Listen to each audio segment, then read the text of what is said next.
Good morning, good afternoon, good evening, wherever and whatever it is that you are. We're back for our Thursday morning community hour. We've got us a special guest here today, somewhat of a blockhead. Oh, Jesus. Can't believe I said That's that. an introduction. That's an introduction. Well done. I know I've got 3 kids, so I can't help myself. The dad jokes it's just constant and awful. So good morning, everybody. We've got a guest with us here today, Mr. Timmering, Mr. Richard Timmering from the National Cloud Solution Architect team here at Microsoft. He's going to talk to us about some stuff, and of course, Christos and I are here to attempt to entertain you. Hey, Christos, you got any news this morning? Anything you want to talk about before we get into what Rich is going to show us? I've got news. Teams not working. There's the news of the day. Yeah, I've had problems with Teams for 2 days now. I don't know. It's a wonder all 3 of us are on, and we actually have a screen share. It's struggling significantly, so we are. I'm unable to share my news. I can probably put them on the blog post that will go out later on today. So right. I would say stick around. I've got problems sharing, so very weird setup this morning. But I have to call out Mr. JP's green screen. As you can see, there's no background. I know. I ordered it, and it came here yesterday, and now my office has been overtaken by this enormous. It's probably way too big, to be quite honest. So let's go with the story. JP's wife comes in and says, "You need to tidy up the office." So JP goes, "Absolutely. I'm going to hide it away behind my green screen, and if people can't see it, it's not there." So there you have it. And she's like, "How could you go and let people see this mess of an office?" And I was like, "Well, in fairness, people aren't coming to watch us to check out how messy my office is." But Exactly. There you whatever. Go. I mean, JP, were you the same kid that when your mom said fold the laundry, you just stuffed it between the mattresses? Yeah, I mean, there are probably still clothes in corners of the house I grew up in. Somebody will find it one day when they take it down. As long as it's not food, right? Like if you got food in your room and then you're told to tie it up and then you forget about it, and then 3 months down the line you find out that you have something under your bed stuck. Now, I will say, so I was in college. I mean, it was a long time ago, but my my roommate was a bit of a wild dude, right? And the guy who was going to be moving into our room after we moved out, he was not a big fan of, for lack of a better term. Oh. And so he threw a bunch of fish behind one of the walls. And we live in North Carolina, so summertime gets pretty hot. So it was pretty awful. It was pretty ripe. Luckily, I didn't go back that next year, so I don't have to worry about it. But yeah, so it was last year. Good, senior year. Well done, sir. Well done. So I don't even know what Teams is doing with your video. It's bouncing around all over the place. Yeah, it's changed. It's kind of becoming a game like watching Pong or something with Christos bouncing all around. Yeah, I mean, watch me. Yeah, I'm the center of attention today. Apparently, I need to fix the resolution or something because it seems like it constantly is just changing. It's just constantly changing size. But whatever. Could it be that I messed up with the settings yesterday on my Brio to improve performance and quality? So I went 60 frames, full HD, and now everything's struggling. It seems like HD or 4K. We really need a 4K version of him. Oh yeah, so you can see my unshaven face. See the beads of sweat going down my forehead when I start asked questions I don't know the answers to. So yeah, I don't know. It's weird. You keep on bouncing all around size wise. Let's ignore my my handsome face going all over the screen, and let's try to focus on Richard today because he's the center of attention. Yep. So Rich and I worked together for a couple of years at least, and I would go to him when I need to understand something about infrastructure, and he would come to me when all other hope was lost and he needed help with something. And so I thought it'd be good to have him come on and talk to us about some of the cool stuff he's doing with with WVD and App Proxy and all sorts of fun stuff that our customers are trying to do. So Rich, tell us. You told us there's a story behind AZ Wildfire. What is it? So I'm an old man. I'm probably the oldest person on this meeting. And so in the early days of the internet, I was at Washington State University and got exposed to this thing called the internet back in the early 90s, had to create a screen name. So I was going through a Tom Petty phase. Tom Petty Wildflower album had just released, was a huge fan. I went, my undergrad was in physics, by the way, so computers was kind of new to me. My roommate, however, was a computer science major, and he goes, dude, you can't have a screen name of Wildflower. Everyone's going to think you're female in all the chat rooms. I've been in all the BBSs. He's like, pick something more manly. So I went with Wildfire, and turns out there's also an artist, a musician who inspired Tom Petty, who has a song about a horse named Wildfire, and it's a country kind of song. And then I live in Arizona. Well, when I moved to Arizona and started getting more into social media through Facebook, Twitch, Twitter, etc., Wildfire is also the name of apparently an insurance lawyer company that's nationwide. So a lot of those names were used. So I just added the AZ in front so people know I'm representing the proud state of Arizona. And then in the Twitterverse, I had gotten on Twitter, got off, got on and got off.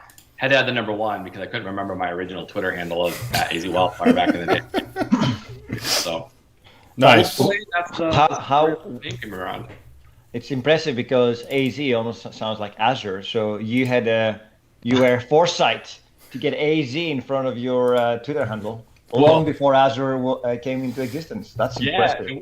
What's even more fun is I contribute to various Twitch streamers. I'm pretty active in the Twitch community, and different streamers will translate it different, which is always kind of fun. So there's some local Arizona streamers that will say AZ because they recognize Arizona. It's just what their mind goes. Nice. There are some people playing like League of Legends, people that I support, that think it means Asian Wildfire, that AZ is short for Asian, and then there are some other people that think it means as, like the @ sign, like as a wildfire. It's very interesting sometimes to hear other streamers see my screen name and how they interpret and pronounce it. I mean, I'll tell you I'll tell you what it needs to be. Is it needs to be the AZ CLI command for burn all this down because I broke something. I have to start over. Actually, that's pretty cool. What I do have though to further explore that whole adventure is. In my custom domains, because I do love Windows Virtual Desktop, and because of and I'll give you guys a brief history of who I am and where I am and why I absolutely love infrastructure and am not as ever planning on being a developer like JP or whatever. I own the Hyper-V rocks because I'm a huge Hyper-V fan. I was a VMware certified architect. Hyper-V converted me over, so I do own, and then WVD.rocks. So when GoDaddy started allowing the .rocks. And then I am also now the proud owner of Epic.expert. And I'll actually add that today, and we can go through and see all that. And then who I am for you guys that are listening. So I've been in IT for ages. IT was never the start of my career, but I was hoping to be an engineer or a CAD drafter or whatever. But I was always the young guy, so I was always the default IT guy at all remote offices of various engineering firms I worked at. This is long before the internet had such big bandwidth pipes, so remote working wasn't a big deal. They always needed someone local, from the old days of IT. After a while, I just decided I liked it, got my Microsoft certs, got some VMware certs, and then that started my journey more formally. I've had every job in the IT industry, from being a call center, AOL, phone answerer, which, AOL used to send out CDs and all that good stuff, all the way up to where I am now as a cloud solution architect who primarily focuses on infrastructure. Nice. I have experience across Office 365, and most of my Azure AD experience is all based on what an infrastructure person can do with it. I'll never be as cool as JP. I'll never, ever have a desire to use Fiddler and open up a SAML claims token. I know how to do that. I spent many years doing ADFS support. I never want to do it again. So that's my own personal little stake in the sand. And in fairness, I don't think anybody likes SAML. I mean, you know what the S in SAML stands for, right? Send it to JP. Pretty much what I do. Anytime I get those challenges, JP knows he's getting an email from me. Can you zoom in your screen some too, by the way? Me? Yeah. Mm-hmm. Something like that.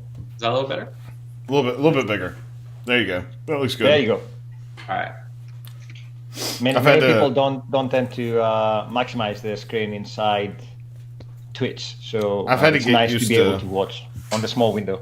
totally fair. I've had to get used to working on the equivalent of like a 640 by 480 screen since we started doing this. Well, the nice thing is Azure's interface does give you a lot of white space to play around with. So, is that a good thing or a bad thing? I don't know. Now it sounds both cutting edge, right? Double cutting edge sword. I kind of enjoy it. So for today, I just want one of my favorite features of Azure AD that I like as an infrastructure guy is the whole application proxy. Mm-hmm. And this is a great feature that's underutilized. And what the application proxy does is it was built and designed to give you a way to take all of your legacy apps, or if you have developers that just have no desire to learn how OAuth works or any of those fun Azure AD things, they can drop an application proxy there, and it's essentially a web browser piece of software. That's how it works to your app. Because it's inside your environment, it even works with legacy apps that have short names. So, HTTP app, you don't even need a fully qualified domain name, because from the perspective of where the App Proxy agent is, it's inside your network. It's going to use local DNS or host files or what have you and connect. But what it does also do is it gives us the ability to front any of those older applications with Azure AD authentication protocols, which also means I get an app registration, enterprise application, which then allows me to do conditional access. So I can have an old busted up, Windows 2003 server hosting IIS, some mission critical app, obviously, that's going to be making my company billions of dollars, but maybe the company lost touch with the developers for whatever reason, hasn't had the opportunity to upgrade it. App Proxy is a way to expose that and take all the modern security we have in Azure AD.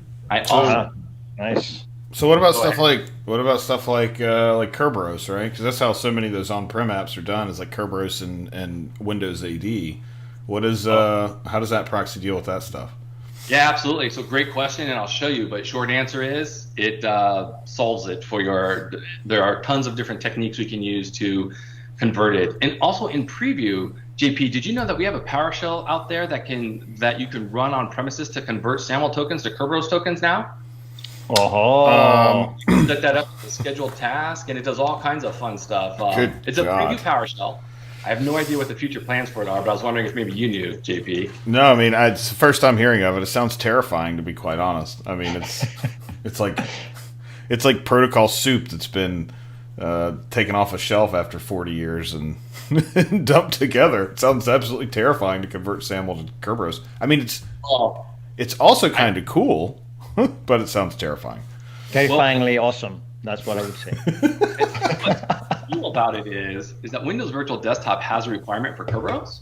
So a lot of our customers will say things like, we want to support Linux, or we want to support a Windows Virtual Desktop environment where I have the VMs and they have the authentication. But in the case of Windows Virtual Desktop, that's currently not supported. Even though Azure AD does all these fun things with B2B, et cetera, because it has the requirement to get a Kerberos token. And JP, I've even asked you this before, like, is there a way I can, in Azure AD, do the equivalent of Kerberos constrained delegation in Azure AD? And there really isn't. So if I'm a company that just wants to set up a service principal that anyone else authenticating across B2B will then inherit those credentials, so they can take advantage of some of the other features where the identity has to be local to the directory, things like Key Vault, we really don't have a good solution for it. So that's what I kind of think that PowerShell script could be hacked up for.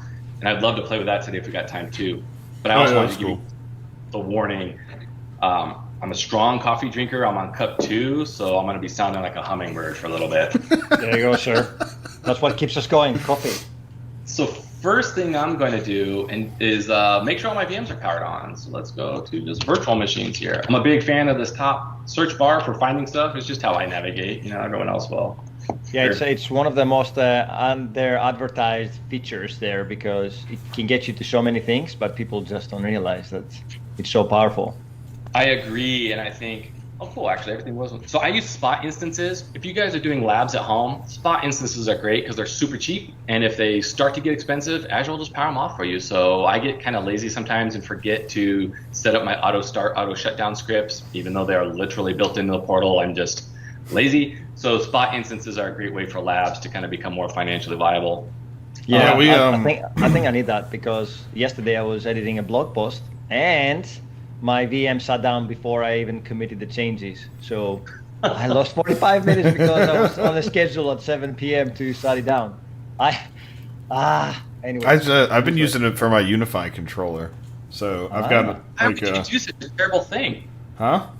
Why would you use a spot instance for your Unify controller? A, why isn't it just running in a container on premises, like even a Raspberry Pi? But well, I have a UDM now, so I have a UDM Pro now. So my controller in the cloud is just for all the other sites I have to manage now, since apparently you can't plug them all in together. Besides, JP hates containers.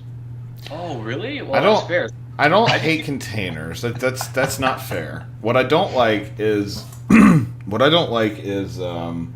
whole list of, like, he's got a 100-item list that why he doesn't like them. So, in summary, I mean, the net is it's a differencing disk, right? It's a shiny thing that's somewhere else. Like, I think as the future of packaging software, it's absolutely there. We already do that, JP. I know. What's it called? What I'm not convinced of, however, is the long-term viability of running your own clusters, a la Kubernetes or whatever. Like, it seems to me like in another 3 or 4 years, the only people who are going to be running container orchestrators are service providers like us, right? We're going to go run your container for you, and you're not going to worry about it because it's just so much overhead for the purpose of what? Like, we've got customers who go and have enormous, I have a container that fits on a single, it basically is a whole node. So my node runs one container because we just took something old and creaky from on-prem and forklifted it up into the cloud. Like, I don't know. That just seems sort of, seems like a lot of work for not a whole lot of benefit. But maybe I'm just old. Like, I mean, I'm a developer, so I'm lazy by design. I don't want to do all that work. That's so much extra work. And I don't want to deal with it. And that's hilarious, JP, because I'm an infrastructure guy and lazy, and so I don't want to learn development because I'm lazy, and that's a whole extra work. The amount of time it takes to learn to write code, I can point and click like a madman in this portal. and actually, our Matt Canty and I have had this chat. The time it took him to write a template to deploy something when we were kind of racing, I had no problem pointing and clicking and getting the same number of VMs deployed before he could. So for me, unless you're doing things at scale, like, I fully agree. If I'm doing 1,000 VMs, Matt will kick my butt every time. But I would say about 100 VMs, I can probably point and click just as fast as he writes his. I think it's like, there you have it. I guess I just feel like if I want to write code and get up. Like, I want to write code, check it in, and then walk away. And so I spend time building, It never happens. Because then you have to maintain the code. You have to maintain the documentation. You have to make sure it's supportability. You have to make sure, should JP win the lottery, whoever comes in to support the code behind you has all the right tools. That's a whole lot of extra life cycle that I don't have to do in the portal. Wait a minute. You're breaking up. I can't hear you. There's a developer tunnel. No, but I mean, I don't mean I want to write the code and walk away permanently. I mean, when I'm done with my day, I want to get up, walk away, check my code in, and feel like I know it's going to be tested, it's going to be deployed, and I don't have to worry about a bunch of scaling issues. Like, I don't know. I started using Azure PaaS in 2010, early 2011, and writing code, forcing yourself to write code that works in a PaaS platform, right, that can run on one node or 4,000 nodes or whatever. Like, going through that exercise was incredibly helpful because it taught me a lot about how to build better software. But it also meant that I would write code and check it in and get up, and it would run. You're both too old. It's serverless now, my friend. Well, and that's what I was going to say is if you've looked at the history of virtualization, when VMware came out of virtualization, or even in the IBM days where you could do virtualized partitions on their physical servers, everyone thought that was great. I get better density.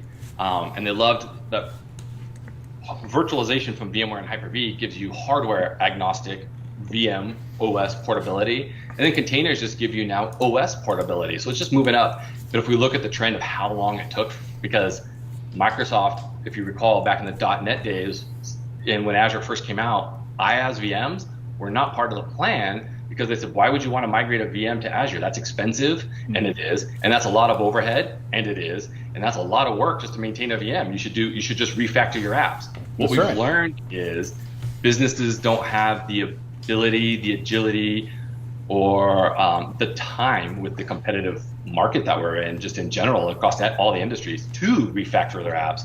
they want to get out of their data centers, and step one is virtualize the OS. Step two, they like the smaller leaps, So I don't think serverless will be popular in 3 to 5 years, JP. I do think it's going to take longer than that, but I do think by the time I'm retiring, things will be more serverless and containers will be absolutely, Azure Stack is moving to containers, the UDM Pro based on containers. Yep. AT&T and Ericsson, if you look at their 5G networks, their container orchestration that run their controllers, the Azure backplane is containerized roles. So I do agree that it'll be service providers, but I think companies are, they just take smaller steps as they evolve their IT infrastructure. Well, yeah, I mean, I think there's sort of a continuum, right? Like, at some point, there's no business case for spending a bunch of time and effort and energy redeveloping a 20-year-old app that's already going to be replaced or whatever in the future. I think what I saw when I was working with customers every day was so many cycles burned on discussing how they were going to host an app before the app had even been designed, right? It's like we're building an app to make it work in a container that's going to be hosted in Kubernetes, rather than let's just go build the software and determine how to host it when, hosting. But that's not a technology part of JTP. I think that's a people problem. That's an organization that of course. Has DevOps. Because the minute that's the power of DevOps. And while I hate the concept of DevOps because I still love infrastructure, I acknowledge that that conversation goes exactly the way you mentioned. They build the software and then host it. It's no longer, hey, I need to go to Active Directory and ask them for permission to get a service account. And then I need to go to a database team and ask them for permission to build a database on a SQL cluster. Yeah, I mean, it's it's building where you're going to host it is a deployment detail. It's an implementation detail, right? I mean, obviously you want to use where your platforms are strong, but build that at the very outer edge of the software, right? So that as you come in closer, most of that is sort of platform agnostic, business logic, and build your connectors at the edge. That makes it a whole lot easier to say, oh, well, I'm going to leverage Azure function bindings because I've got them, or I'm going to leverage something else because I've got them available. But the core of your software doesn't really change, right? Like the core of how you build the software doesn't change. And what we would see so many times was, well, I've already made every technology decision about how I'm going to host it, so we need to build to that. And that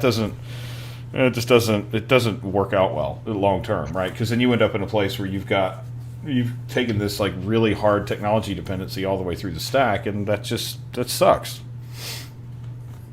Anyway, I'm done. I'm sorry. We don't say this is what happens when we talk about containers. And I think what's interesting, JP, is, and then why I love talking to you is because you do have that developer mindset, and we have really good conversations where you're bringing the developer perspective, and I think we both get to the same solution oftentimes. I just love hearing the road you take to get there, and compared to the road I take. And JP and I have a very, oh, that was the wrong ID. Whoops. JP and I have a very, informal friendship, so we are not afraid to be more. And that is also the wrong ID. So let me give through. I'm going to create a new VM that I'm going to install the Azure AD App Proxy on, just so you guys can see it. So that's all I did there. Hopefully, everyone watching this channel can spin up a VM. I have 2 subscriptions spread across 2 tenants for a default directory.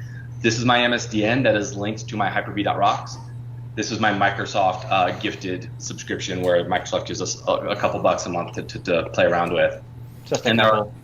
And there are some pros and cons to that. There are some things in Azure that you guys will learn that the default authentication directory limits what you can access, such as Key Vault as an example, Log Analytics as an example.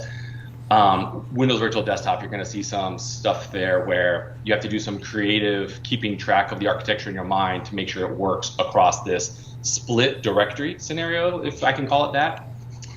I'll show you enterprise applications. We'll create one for the WVD HTML5 client.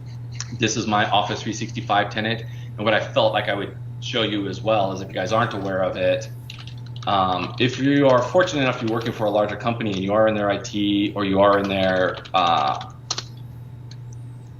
development organization, likely you can get, your company already probably has Visio Studio benefits at the enterprise level. And I'll show you how to check, and I'll show you what that looks like, because I think it's valuable. Because with that gives you the ability to create your entire dev environment with Office 365, Azure AD, including P2 licenses, which means all the features are unlocked. Oh, apparently Hotmail and Microsoft are updating some stuff. Cool. So this is my Visual Studio. You can see exactly how much code I write because I have my organization, I have my first project, and that's literally it. JP does make valid points about development. I do acknowledge that I'm a terrible person in Azure for not having learned that yet, and I'm reaching my breaking point, but I'm not there yet. But if you look, there's only so much you can learn, to be honest. So Yeah. if you specialize in something, then you might as well just be awesome in that rather than trying to spread too thin. That's why I'm not a designer for websites, right? I could take up design, but I would never be as good as a designer. So I like to get somebody else that is really good at that, and then work together. I also agree. If JP ever has a question about ExpressRoute or how to get 30,000 IOPS out of a VM, he can come to me and I can answer that. If if I need to know a question on how to do a claims transform rule or I don't know, I email JP all kinds of interesting things like, I think the most recent one was how to pull huge amounts of data out of Azure AD for a Power BI report, and that was all above me. I'm like, nope. Yeah, we're gonna do that sometime in the next couple of weeks. We're gonna build that. We're gonna build that out. I think so. James should be watching, so he is now going to learn that he might have to do that all on stream, which I think would be fun. Him and David. But if you are if you're an MCT, Microsoft Certified Trainer, or your company has given you a Visual Studio license, you'll see them appear right here. So yeah, thanks for linking that for the My Visual Studio. You get a developer subscription for Office 365. This is one of the most powerful features because it turns on, now this says Microsoft 365, but that includes Azure AD and it's E5, which means if we go to my Azure AD here and I go to my licensing, which, where is licensing? Oh, I'm on Enterprise Apps, whoops, forgive me. And then I go down here and I'm looking for licenses. This is my MSDN subscription. Where do they license features? And you can see I have basically everything licensed because of that MSDN. So great way to sign up. Here you go. You get everything without audio video conferencing, so you're not going to get phone numbers, right? No spam callers are going to be able to use MSDN. But it's a great way to get the full gambit of features and play around in a safe space where you're not going to impact your corporate Azure Active Directory instance. Get some UATs in there. You can also, if you're doing this in a corporate environment for your custom domains, you can just use subdomains. So you can register, if your corporate domain is Microsoft.com, I could add in here, Rich Ti at Microsoft.com. As long as you can create the DNS record in that subdomain and your IT team's cool with that, it makes it nice. Otherwise, you can also buy domains through MSDN in Azure. Do you think that's worth showing, JP, or should I just continue on with my Azure AD App Proxy shenanigans? Dude, continue with the shenanigans, shenaniganery. So I know a lot of infrastructure folks who are adopting the cloud security model love Azure Bastion. I love you too, but Azure VPN is really where it's at. So I'm going to actually share my whole screen so you can see what the Azure VPN experience is, because I've integrated mine with share screen one. I've integrated mine with Azure AD, so I get conditional access policies, I get all that kind of fun stuff. So VPN, there you go. So we have our own Azure VPN client. This tags into in Azure. I have a virtual WAN, so I'll go show you guys that real quick. We have an Azure VPN? Oh, heck yeah. Yeah, point to site, right? It's point to site VPN. It looks a lot newer from the last time I used it. 20,000 concurrent users per hub. Nice. So here's my Azure VPN configuration, and since this does use Azure AD, I might as well show you. It's really super easy to set up. But anyway, I use this. So if I connect, now I don't need Azure Bastion. I can connect this. It's going to drop me in. You're going to see some routes get advertised here. These are all my IP addresses for my various virtual networks that are going to pop up. And now I can just remote desktop to my machine. But it uses the OpenVPN standard. You can use the OpenVPN client that's out there, openvpn.org or whatever. That client, though, is not owned by Microsoft, so we don't write code for it. There are forks that support Azure AD for authentication and for MFA and all that good stuff. We don't do that, which is why we just built our own client based on that fork. This is available in the Microsoft Store for Business, but it supports, as you'll see here in my enterprise applications, Azure VPN is an enterprise app. You just registered this, and when you go through and you configure it in your virtual WAN here, it will have some links to show you how that all works. In my virtual WAN, the audience, this is the default audience, so you can always use that number, and this is all well documented as well. And then this is just happens to be the GUID of my directory and my AAD tenant. So super easy to set up. I need 3 settings. And then when I launch this, I just authenticate with my Azure AD credentials. I get connected, pretty straightforward. Obviously under Azure AD, just like everything else, I have users and groups. So I had to grant myself access to the app. So pretty easy to do all that stuff. It does support, and this is where JP might be able to help in the future because I don't know how to do this, different audiences. And the different audiences can control what routes you get. So who you are and how you authenticate to this app could control what actual VMs you can connect to and what networks you can connect to. That's super cool.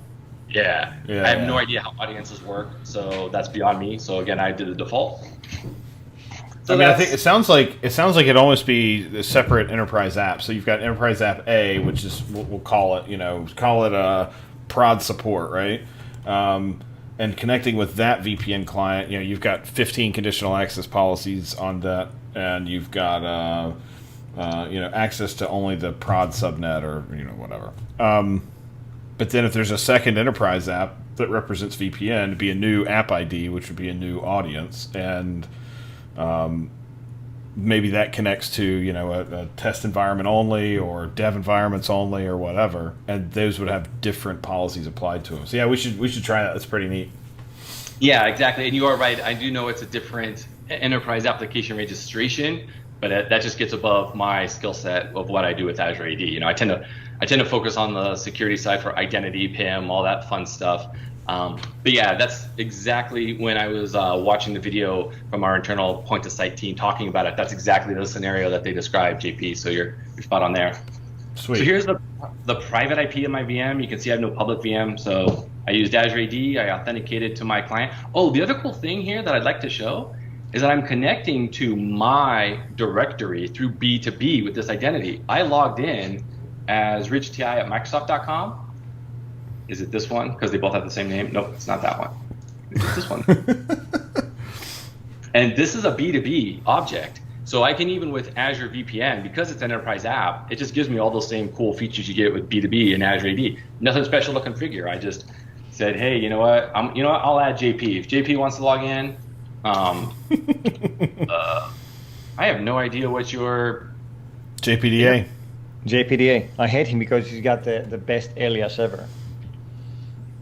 I mean, hate is a strong word, but I'm envious. Yep. And now I can invite JP to come join, and if he wants to launch and download and install the Azure VPN, he could authenticate, and away you go. So he would have access to any of the networks that are being broadcasted there. Nice. So use your Microsoft 365 developer experience. If you have it, it's superb. So MCTs get it. And then you'll also see Visual Studio FTE in here as well. If I logged in as Microsoft ID. Great features. It auto-renews every 30 days. So from a compliance standpoint, should you win the lottery and leave your company and your volume licensing admin removes your account gets disabled, from a compliance standpoint, then your MSDN gets disabled as well. So really easy to do, pretty powerful for developers to use and take advantage of. All right, so we'll get out of there. So I deployed this VM. Oh yeah, that's what I was gonna do. I'm gonna just RDP to it now. Hey look, authentication credentials came in. I'm gonna remember the admin name I gave this VM.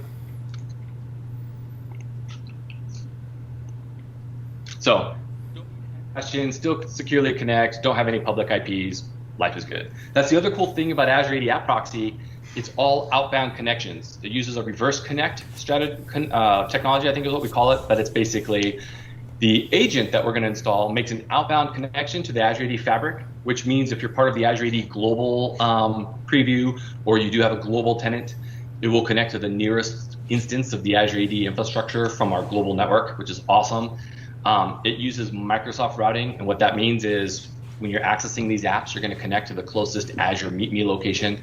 So if you've ever tried to access an American website from Australia, for example, Australia throttles their public internet pipes, but Microsoft has our own leased line. So if I want to connect to my house, and when I was in New Zealand, this is kind of the strategy I use as well, because Azure AD App Proxy can proxy anything over 80 and 443, HTTPS VPNs work as well. And so I'm able to take advantage of Microsoft's investment in their network, and I sell them like a seller, but I'm a networking expert, so I geek out on networking, I really do. But connect to the nearest Azure location, in Australia, take Microsoft's backbone over so I can get access to my Plex server at home. That's ultimately what I was using Azure AD App Proxy for, so I can stream Plex in New Zealand without being throttled on the nice. I mean, that's important, right? It's an important service. Oh, JP knows how seriously I take my Plex experience. I feel like one day you ought to just like take the camera and just show us your server room at home. I mean, it's like petabytes of storage. It doesn't look pretty at all. I don't think there's gonna be a cable same. So when I get it all attractive like yours, JP, maybe I'll get a green screen of an Azure data center behind me. That would actually be really cool if we had a live feed of like a lights out Azure data center rack, or maybe from the MTC, because the MTCs have those. Make that my backdrop. I'm gonna have to noodle on that, JP, because that's fun. I just happen to know one of the prerequisites to having a good quality of life is turning off enhanced security for IE, so I'm going to do that first. Now, for the best experience, if we want to take advantage of any of the KCD and Kerberos features of Azure AD App Proxy, we got to join the domain. But Azure AD App Proxy does not require to be domain joined to install it.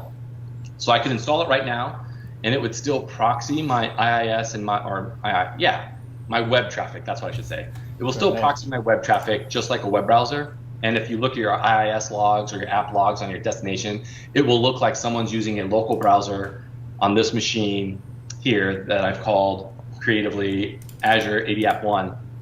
So that is one of the trickier parts from a developer standpoint, is that all of your client IP addresses will be from here. And you'll have to then tie the logging you get from your application to the logging in Azure Active Directory, because it'll also gather logs. And then the Azure AD App Proxy will gather logs locally on this machine as well. So from a logging and investigation standpoint, that does kind of get rough. But if you're using older apps, likely you don't have really good tracing turned on anyway. Well, can those be t-shirt cannoned up into like OMS or Log Analytics or whatever it's called now? It can be, but they come through as IIS logs, so you would still have to create your own KQL queries to points, because they will come in different schemas. So yes, they are, and yes, you can. We have not published any workbooks that already do that for you. Okay. If I knew anybody who was working deeply with Azure AD and had good development skills, maybe they could create that workbook for the community at large. I mean. But at the application level, if you're operating under IIS, you can install the App Insights, what's it called, desktop tool, which in effect latches onto IIS. Log Analytics agent. Yeah. Is that the same though?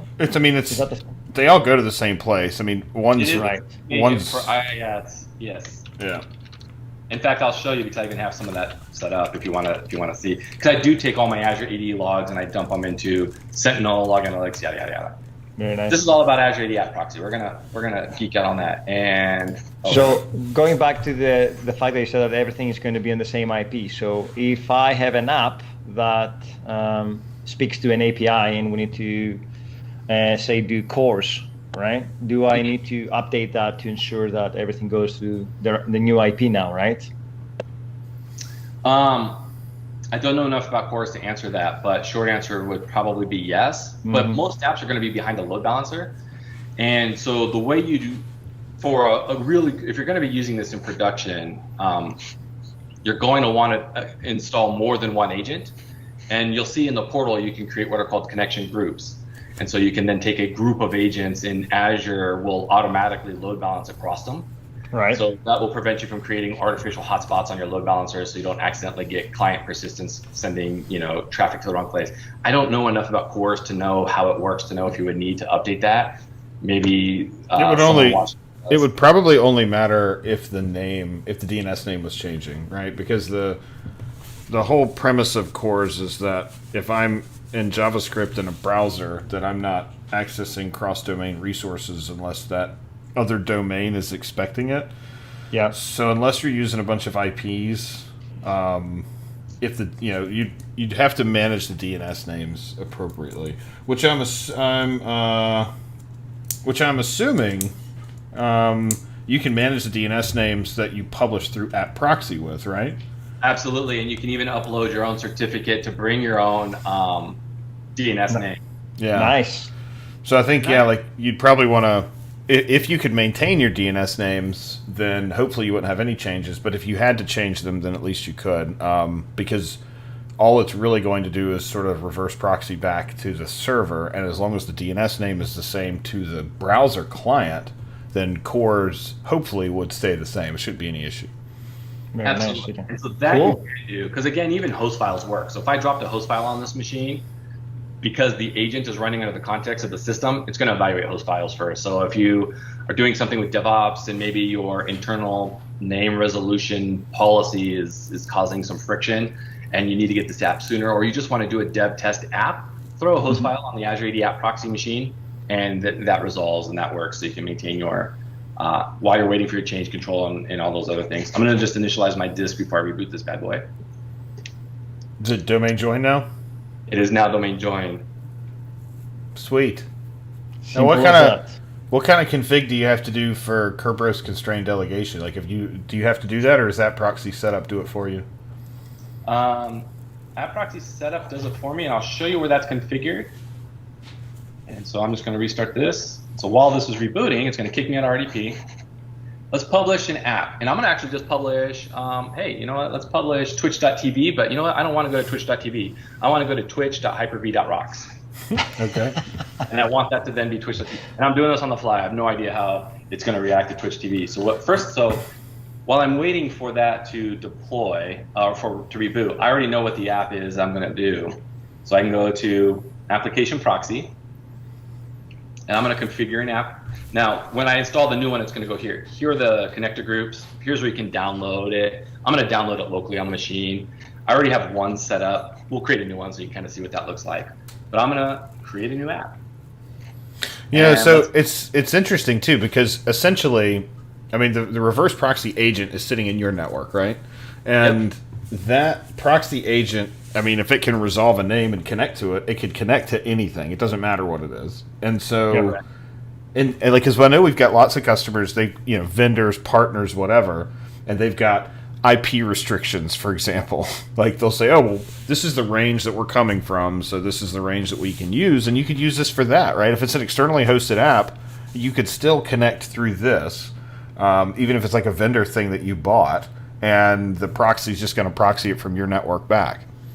Absolutely.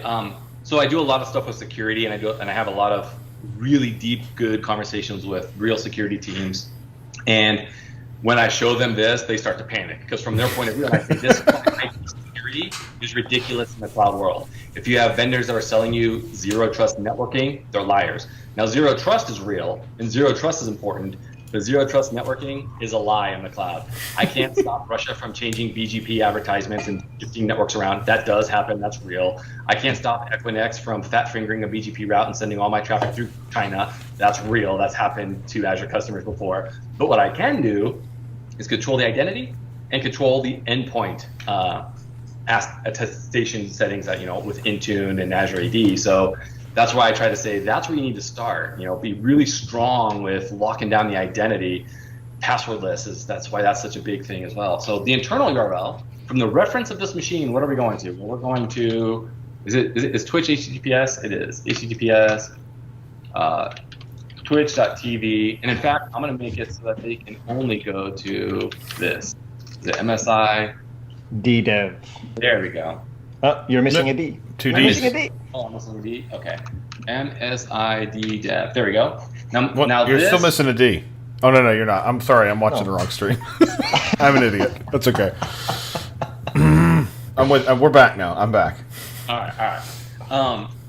Now, the msappproxy.net is a Microsoft-owned domain. So if I did this right now, Microsoft would issue a certificate for this name. It would be twitch.tv-richtimstn.msappproxy.net.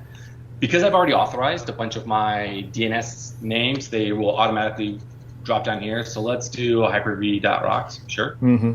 And now you'll see what the external URL is going to be. And this does require you to do the forward slashes. So I would have to type in this full path, and I will have to make this in my DNS, which I'll do. Now I can do pre-auth with Azure AD, or I can just do pass-through. So you know what? Maybe my app is so old and busted up it doesn't do authentication at all, or maybe it has some weird authentication API that I just can't deal with. Just do pass-through. I'm going to do that for Twitch. Oh, you know what? I'm going to do this, and I'm going to then assign it to you, JP, so you have to authenticate. Okay. So I'll grant you permissions. Connector groups, as I mentioned before, if you install multiple of these, ideally you would have 2 per region so that you have HA. You know, if I reboot a machine, I don't want a whole app to go offline. You can reuse connectors for multiple apps as well. They typically support about 60,000 concurrent connections per app connector. That's where you start running ephemeral port exhaustion. I find in the real world at about 40,000, the CPU just can't keep up with that many ports anymore. So it works at scale. These are all settings that developers might know more about than me. I just take the defaults because I have no idea what any of this stuff means to me. But and now I'm building my app. Now I'll have an app in my enterprise apps. Do you need to go back into the VM to do anything, or is that a done deal? One VM running App Proxy, so this would work right now. But yes, let's go into the VM and let's install the new on the new machine, the App Proxy agent, so you can see what that experience looks like. You do have to be an Azure AD global admin to enable the feature Azure AD App Proxy, to create an enterprise app that's App Proxy enabled, and then to register a new agent, right? Because it is integrating. So keep that in mind. What was my password again? Oh, that's right. I'm gonna log. 102. I need to log in as a domain account now. So it's not 102. Is the password 123? 102. But thankfully, really? What is it again? Oh, I remember now. You need a password manager. Well, the challenge is that I have a different password policy for my directory than what Azure requires when you create a VM. And the first VM you create that is a domain controller. If you guys want to geek out, when you promote a machine to domain controller, it no longer has a local SAM account database. So any user objects that exist on that machine get wiped out. Get added to the directory, because and you're in the administrators group, they become domain admins. And so that's why I forget passwords, because I use a different password for Active Directory traditionally than I do for deploying an Azure VM. Okay. All right, so now I'm going to have to install Chrome because we don't have Edge on here, and IE won't work. So, but we don't have Edge for Windows Server. Surely you can download. You can download the new one, can't you? Windows Server? Edgeum. Yeah, right there. Are you punking me? Because that would change my life. No. Are you telling us for the last year you didn't know that there's an Edge Chromium? Well, I know it's Chromium, but I don't see server OSs on this. Windows 8.1 is close enough. I mean, it's the same base. Run it. Just humor me and run it. Not the Windows 10 one. No, not the Windows 10 one. Because this is what, Server 2016? What did I deploy? Oh, I think I deployed 2012 R2. Oh, 2012 R2. Oh, nice. It's supported, it's consistent, and I'm doing this live. Give the man a break. You want me to go full server core? I mean, it's no ham. You want to see me really struggle? I'll server core it up. No, it's okay. No, it's okay. People watch us type into black screens all day, so. Yeah. It does look like it's installed. All right. I mean, I would imagine the Windows installer probably just chooses whatever based on OS, right? Because, I mean, it's just a bootstrapper. That's what I was hoping, actually, at the end of the day. But then you would think if the Windows installer is that intelligent, why have that drop down at all? I don't know, because maybe somebody's still trying to run it on Windows XP or something, you know. Hey, look, it's actually working. Oh my gosh. Hey, look at that. See? I'm glad you came. Did I read correctly that IE is going away? Something like that? Soon? Yeah, I think we gave it 1 year as of 1 or 2 days ago. It is officially dead. So, and please, if you're using IE, please don't. Now, one of the things that is a struggle with IE, though, is that it's also deeply integrated into the GUI experience of server when you're not doing server core. So that's why you have to do things like turn off IE enhance. I am interested to see how we patch that out, because we're going to have to, because the IE is going to be gone before 2012 R2 support ends and 2016 support ends. I'm curious how our OS team is going to. Well, I don't think it's going to necessarily go away per se, but they said that, and correct me if I'm wrong, but I'm almost certain the announcement was that that we were going to drop support for it in the cloud systems, like in Office and the Azure Portal and that sort of thing. Okay. Like, I can't imagine. I mean, you can't drop IE because it's integrated in the OS, especially back in 8 and 8.1 and Server 12 and 16. So I would imagine you have to. I imagine you'd have to keep something there. I just don't think we're going to let it work with the with all the modern cloud apps.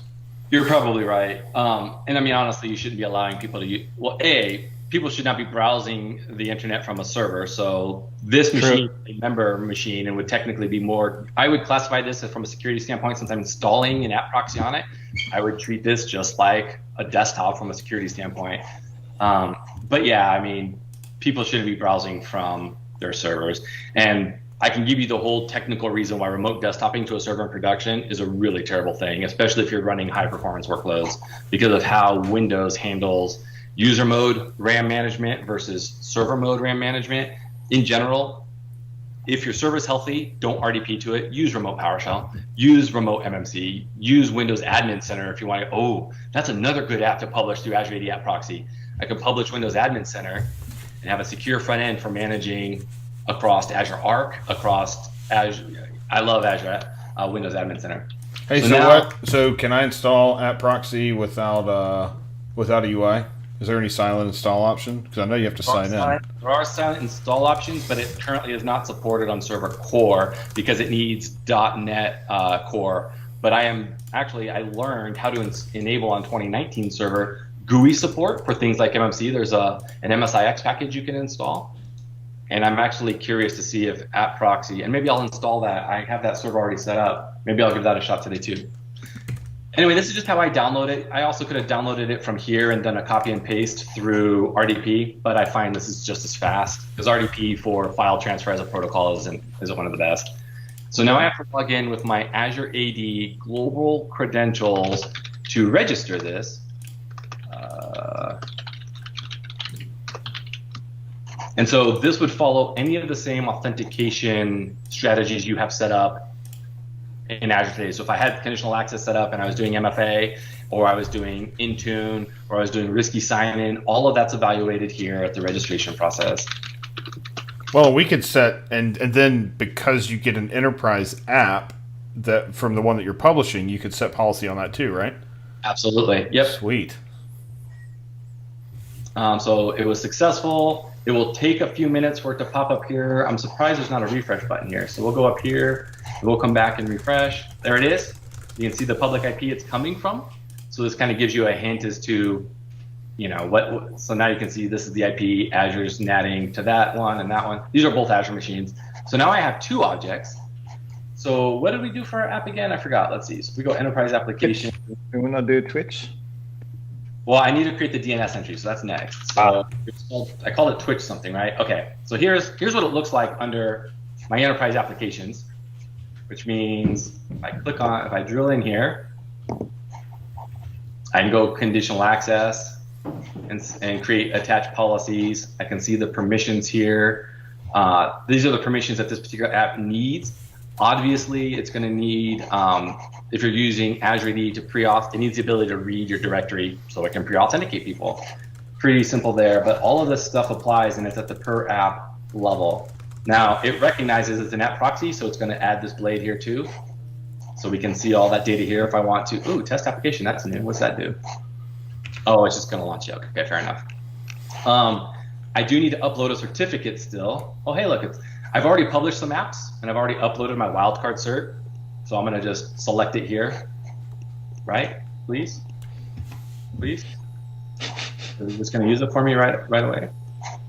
Did it expire? No, it doesn't expire until 22, right? Maybe you have to click it in. Maybe you have to click it in just the right place. What was that?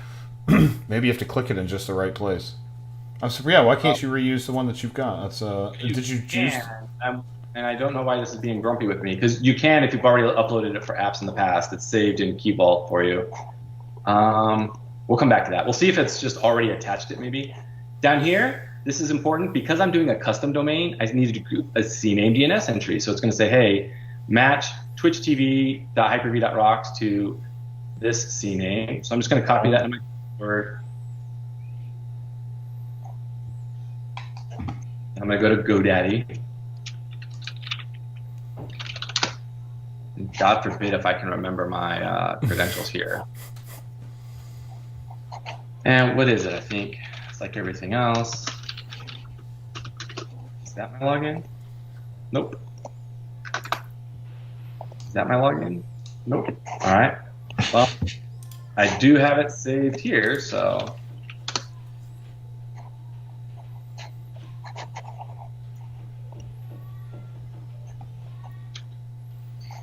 The password doesn't look very long.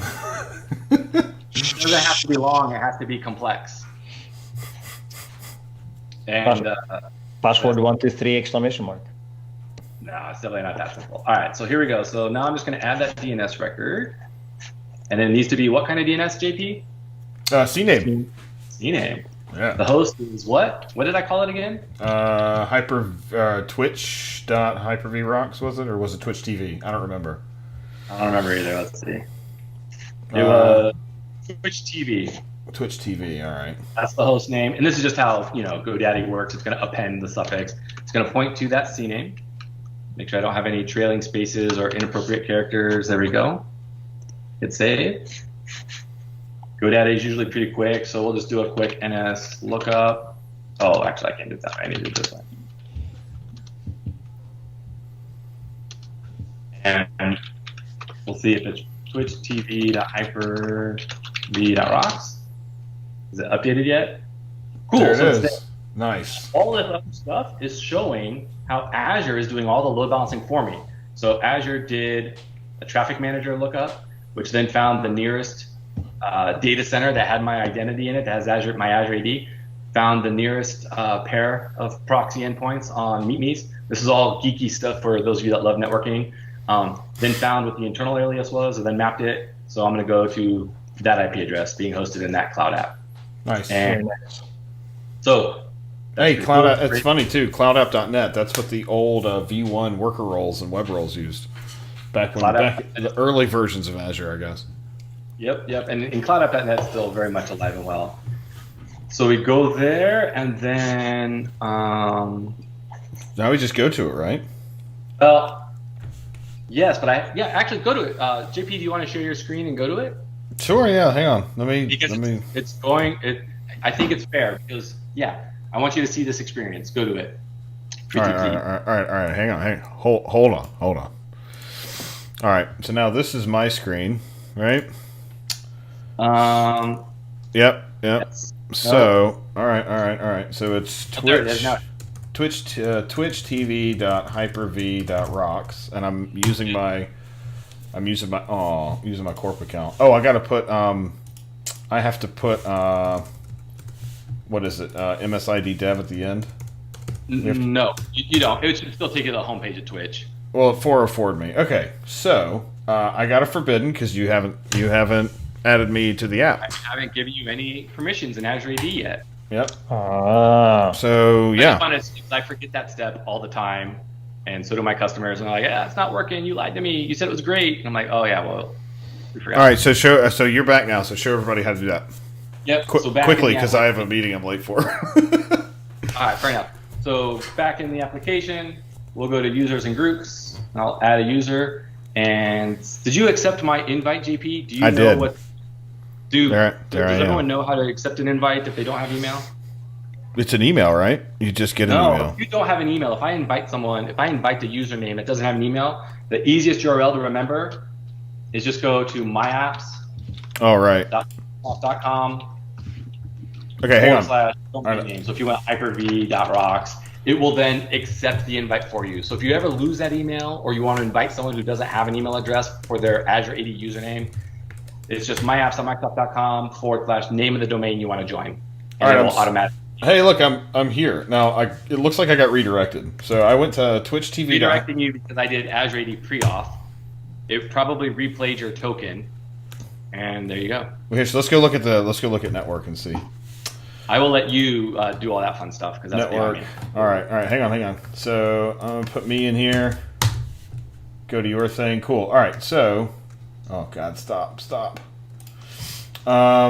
So here's where I call. Here's where I tried to go to you, and the response was. Let me zoom in a little bit. The response was a 301 moved permanently, which then took me to MSID Dev. So your thing redirected me, which is likely the code on the app, right? Yes. Yeah. And now there are 8,000 of my face on the screen, which I'm sure is fun to look at. So anyway. And now that's an enterprise app. If we go to the App Proxy under pre-auth where it says Azure AD, where I'm now forgetting where you go to set up per rows constraint. Is it do pass through?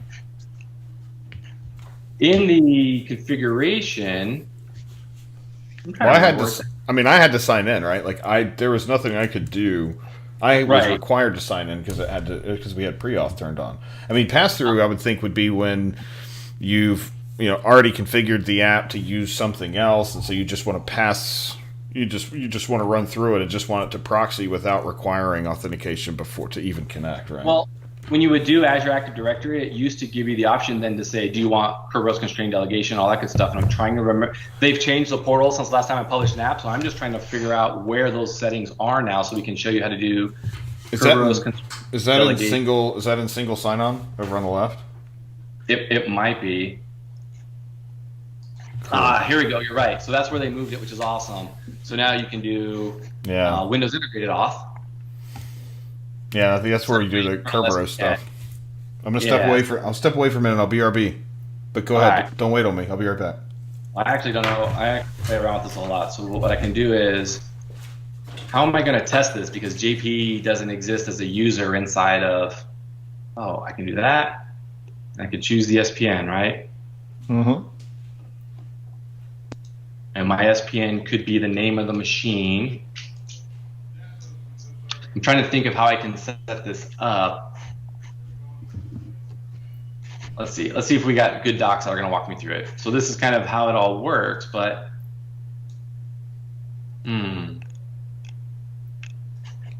that's what it is. I got to trust it for delegation. Fair enough.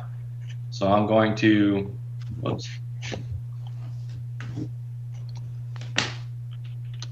I just got to configure these machines for delegation first, and I don't remember where I have one machine that's like my tools machine, so that has all the Active Directory controls on it, and it's called SC Azure, and its IP address is that. Cool. So now I'm going to connect to that.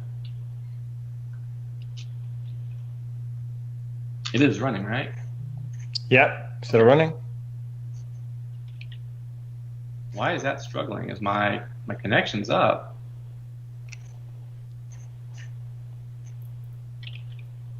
Huh. RDP not running on the service? It should be. I did some experiments with injecting some fake routes in here earlier, and I'm wondering if I didn't clean that up from one of my other demos of the customer, and so now this is all right. But what I can do is I can just bounce and bounce. I'm not scared. Yep. Just because it already has the 80 tools installed on it, so life is easy.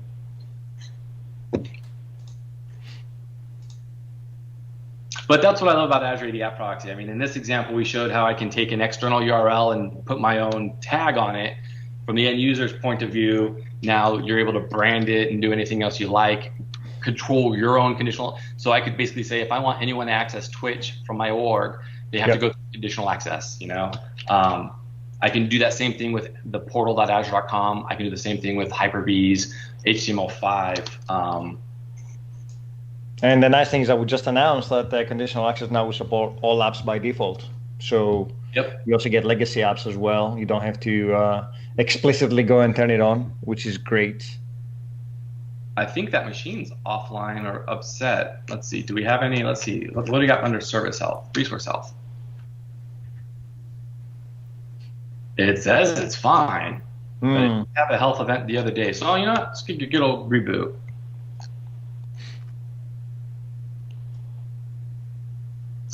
Um, and I am also a big fan of insights. So I use application insights very aggressively for everything. Yes. If you haven't turned that on yet and you're doing and you're a developer or an IT admin, you can get so much good telemetry from application insights. And it's free. I mean, it's insane, right? It's a free Exactly. service. You get so much information. It used to be one of the most popular services I was working with every time I went to customers. So I would go in to talk about .NET Core, for example, but I would always ask, "Hey, how do you do your logging?" And most customers don't really get it right. So by switching quickly and doing a demo on App Insights, everybody's like, "Oh man, we need to start using this one." I So will say what I've seen happen, just from my experience, is we do a great job of innovating new things and creating new features, and we deliver them to our customers. And I think we do a great job there, where we can focus on, and that's where my team comes into play, and what we need to do as field teams is focus too on completing that, not just implementing something, yeah, but show our customers how to operationalize it, because that's yes, where we show our customers App Insights. Hey, it's one thing to say there's App Insights, go turn it on, but then yeah. it's us, the field team, to go say, here's how to make it part of your daily life. Yeah, I don't know how CSAs work, but as field engineers, we would actually have, say, either half day or a full day to go through services. So one of the things I would deliver to customers would be, let's turn it on, and then let's see how you can use it within your app. And sometimes we'll take one of their either live apps or QA apps, and then try to analyze it live using App Insights. And that's where the value comes. Like I had a big airliner. Running in Europe that had an issue with one website. The page would take about 30 seconds to load, and that was the landing page. We switched on App Insights, and we found out that one of the SQL queries was missing an index. We Oh, switched it wow. on, zero point 0.7 seconds to load the page after we fixed it. These guys were blown away. They adopted across over 1,000 apps internally. So just goes to show that once you prove the value and show the customer how they can solve problems with App Insights or any of our tools, right? Then it becomes a very powerful motivator for them to adopt it. Agreed. And so are you a CE, Christos? I used to be a field PFE I was a back in the PFP day. as well, and now with our org, that's kind of what I've been using that role for. Is Right. I'll do the implementation, and then I say, hey, go get a CE. They'll spend down and spend the day with you. You got the Yes. support, you got the hours. Take advantage of it, because they can touch the keyboard, I can't. All that kind of stuff. Yeah, and I think that's just, yeah, I think that's what we as field resources, regardless of our role, need to do a better job of making sure to finish that whole experience for the customers, not just turn them on. I turned on just-in-time administration. I just remembered, so I got Very nice. to. Now I have to remember where I grant myself connectivity to it. Is it through here? Locking There. down yourself outside the system. It was the right thing to do, but that's why I couldn't connect. I completely forgot that I had turned on Oh, right. Okay. just in time. So Hey, there. do you prefer Bastion over RDP? No, I personally am not a big fan of Bastion, because I think we have better, cheaper, more robust solutions. Okay. Azure VPN being a good example. Yeah. Bastion is a pass-through. It's not a true reverse proxy either. Whereas Right. if I'm doing this through VPN, this is all logged in Azure's Log Analytics. I get all the connectivity logging through sign-in reports through Azure AD. Okay. Bastion just doesn't integrate as well, from my opinion. So, Okay. Yeah. Yeah. but I think it's a Ford or Chevy discussion. Yeah. It's still not letting me connect. Why not? What private IP did it grant me? Oh, there it goes. Just took a little bit. Completely forgot though that I had turned on just in That's the time. thing. Yeah. And people should start using that as well. Agreed. It's free. Why would if it's out on the internet in the cloud? And that goes back to that whole zero trust networking is not a thing. Yeah. Just in time does a whole lot more than just firewalling, if you will. It's a different mindset, different culture, especially as enterprises move to the cloud more and more. Being able to adopt the right tools for the cloud rather than trying to bring their internal network to the cloud, which I've seen many customers try to do. It's tricky. Agreed. And it's a lot, the security teams and compliance teams, their tush is on the line. Yes. I completely understand that they're cautious when learning new security models and learning new compliance guidelines, because developers like you and JP, you can write code quickly. I bet you JP could have an app built tomorrow. If I said, hey, just build me a random app, I bet you could do the same. But as a compliance person, if I go to the Microsoft Trust Center, there's literally 1,000 pages of stuff I have to read about cloud compliance. Yeah. That I'm not going to be able to read, digest, operationalize, and adopt to. And so I completely understand that challenge, and it's not an easy one. I can say, trust us, let us help you, but that's their job is to not trust anyone. Their job is to be suspicious. So. Yeah, more conversations with customers where things that we had to bring the security team to explain what we're doing, even if we're doing PaaS or FaaS. It was a case of, we're using PaaS for this reason, and then their questions were like, how do we secure it, and how do we make sure that people don't screw up with credentials and code and stuff. So I think it was easier to convince developers, or it is easier to convince developers to run the cloud. It's much harder to convince IT pros. Once they see the benefits, they get it, but they do have a lot more questions than developers, because developers want to move fast. All I care is about running my code somewhere. If it's a container or a function or a web app, I don't really care, right? It's going to run.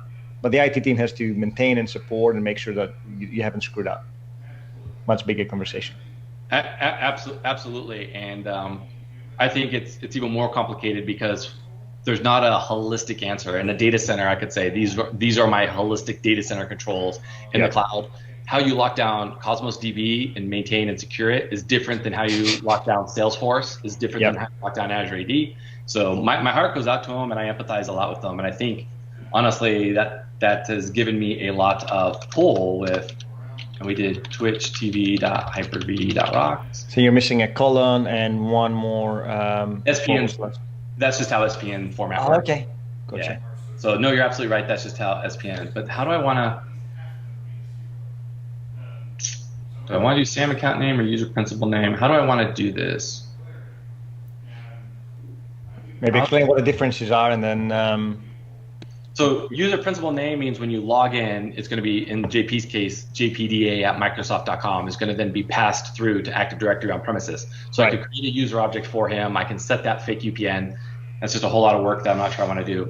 I will have to drop a half hour after, because I got customers that need attention and deserve attention. And then, but this has been great. And then on-premise user principal name, this means that I would have to set up a rule to make sure that the user object in Azure AD is matched to the right object in Active Directory. That just sounds like a lot too. Okay. Username, part of user principal name. I'm going to give that one a shot. All right. Now I'm also going to just then grant my user.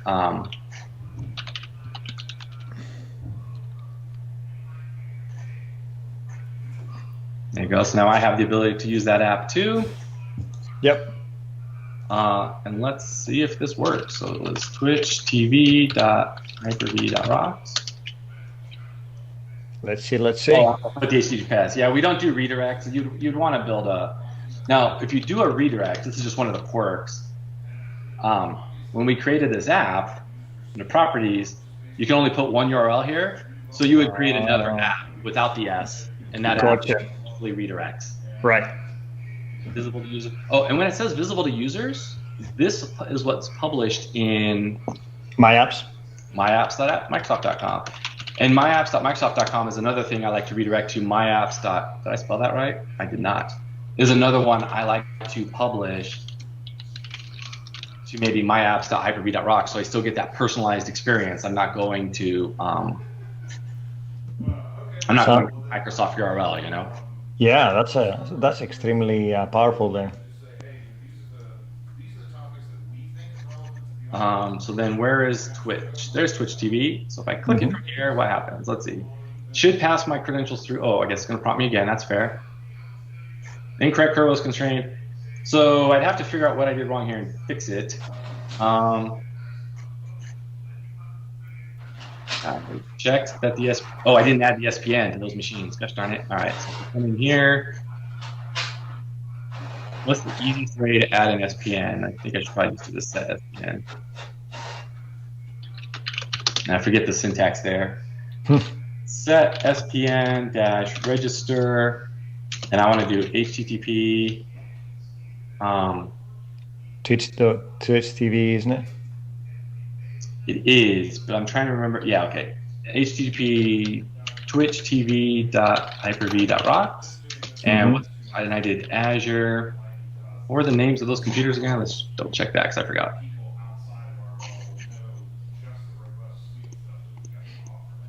SC Azure 1. Okay, so that was one of them. SC Azure 1. Didn't like the format, I guess. Right? Unknown parameter SC Azure 1. Or do you do DAS server or something? DAS S? Oh, it's -S to set, not -R to look. Sorry, I was using the wrong one. There we go. And then what was the other machine? It was computers, Azure AD App 1. Because I don't know which machine I'm going to be proxying through. Yep. Azure AD App 1. Oh. Duplicate SPN found. Interesting. Well, that's fair, but I'm trying to think about how that would work in an HA. Anyway, that's a whole thing we do. Let's see if it's just as simple as doing this. Is it going to take some time for the SPN to propagate? I only have one domain controller, so in a normal world, probably I have a feeling I'm going through the other one. So what I can do, just for testing and all that good stuff, is I'll just remove that other one from the connector list, which means I'm going to go here. Huh, what happened to my other one? It was here, right? Why? There we go. So I'm going to create a new connector group and call it, and we'll just connect You're missing a G in case you something else. I'll never come back to this. I'll clean this all up once we're done. But I want to see if I can get this to work right now. So now I know, because my app is only using the default. Ah, gotcha. Right. Call it Twitch. Just double check that I'm only using the default connector. So properties, I'm using Twitch TV, application proxy, default connector. All right. Yep. So now, nope, still missing something. What am I doing now?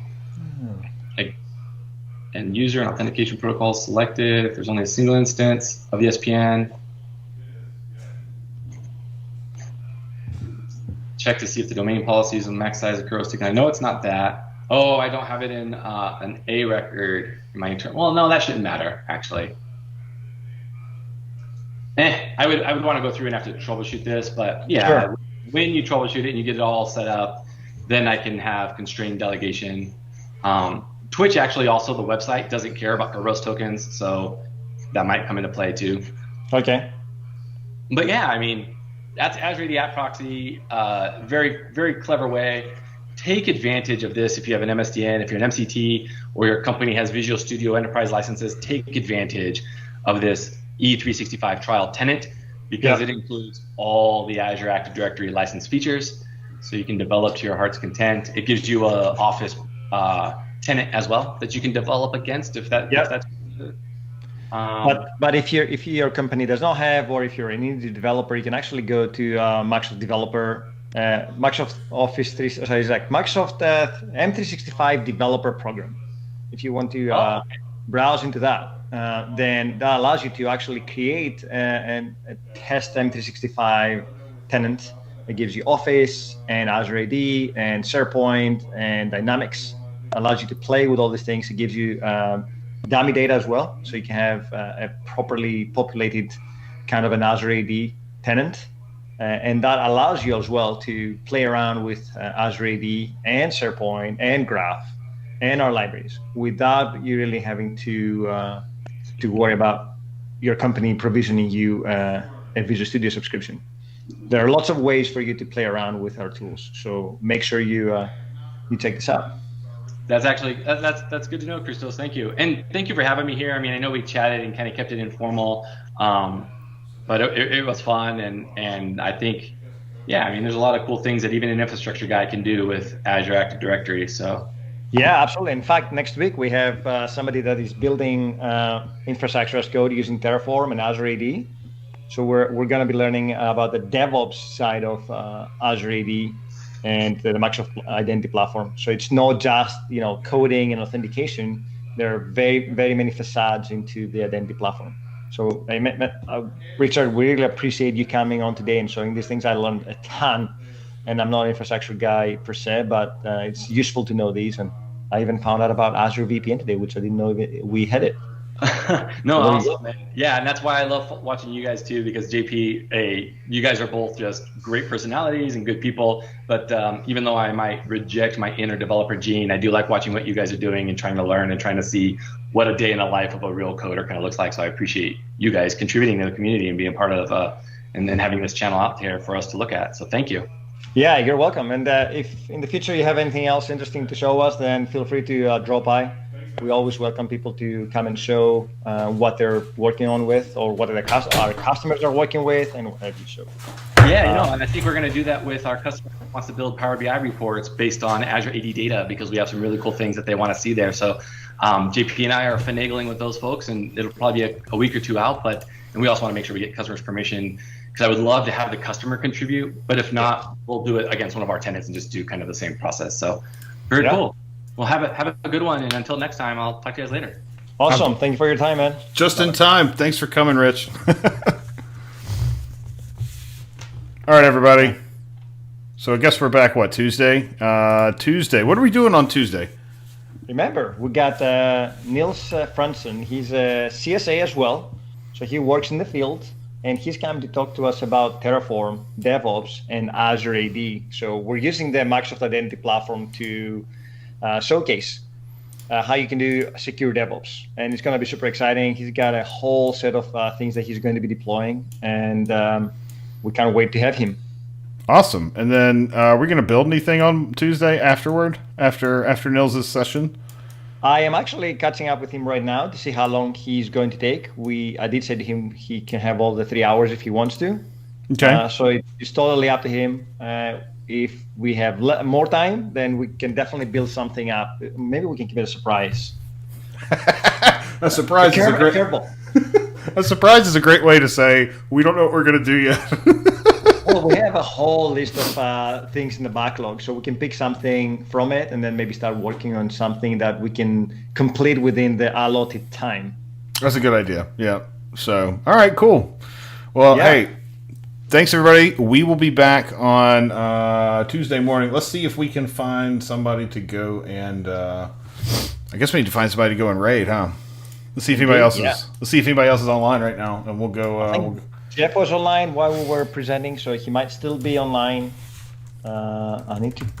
How do you come out from the mode?